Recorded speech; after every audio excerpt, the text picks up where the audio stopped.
আপনার পাশের দেশ ফুলের টব নয়, এ জানলা থেকে ও জানলায় ফুলের টবটাকে সরিয়ে ফেললাম। সোফা সেট নয়, এদিক থেকে ওদিক সরিয়ে ফেললাম।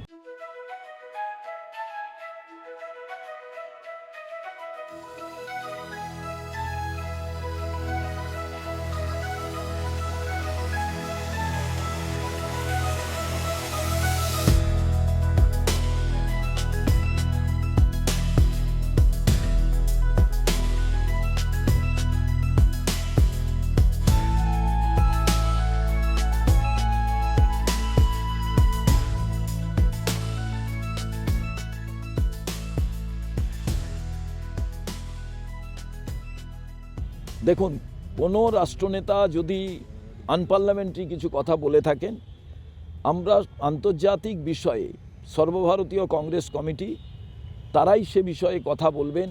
কারণ দুটো দেশের যখন ডিপ্লোম্যাটিক বিষয় হয়, আমরা তো সর্বভারতীয় কংগ্রেস কমিটির একটি শাখা পশ্চিমবঙ্গ। যখন আন্তর্জাতিক বিষয় কিছু ঘটে, তখন কেন্দ্রীয় সরকার যে সিদ্ধান্ত গ্রহণ করে, রাজনৈতিক দলগুলি তার সঙ্গে থাকে এবং ভেতরের আলোচনায় তারা কোনটা ঠিক কোনটা বেঠিক বলেন।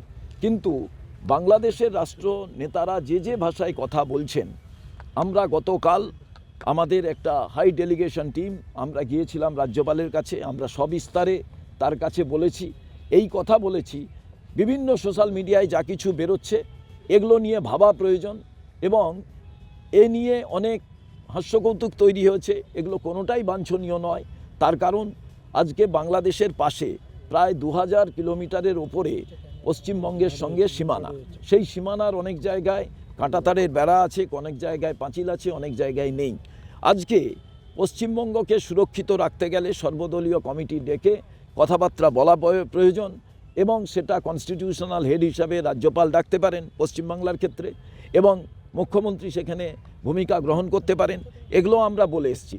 কিন্তু আজকে বাংলাদেশের রাষ্ট্রনায়ক কে কী বলবেন এটা তো তার বিষয়। কিন্তু একটা জিনিস খুব গুরুত্বপূর্ণ, যে দেশের ফরেন পলিসি, বৈদেশিক নীতি এবং ডিপ্লোমেসি, এই দুটো কিন্তু খুব গুরুত্বপূর্ণ।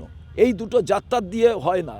যে কেউ ভোট পেতে পারেন, জিততে পারেন, কিন্তু রাষ্ট্র চালনার ক্ষেত্রে গুরুত্বপূর্ণ ভূমিকা গ্রহণ করতে হয়। তার কারণ আপনার পাশের দেশ ফুলের টব নয়, এ জানলা থেকে ও জানলায় ফুলের টবটাকে সরিয়ে ফেললাম। সোফা সেট নয়, এদিক থেকে ওদিক সরিয়ে ফেললাম। এই দেশগুলো থাকবে, আমরাও থাকব।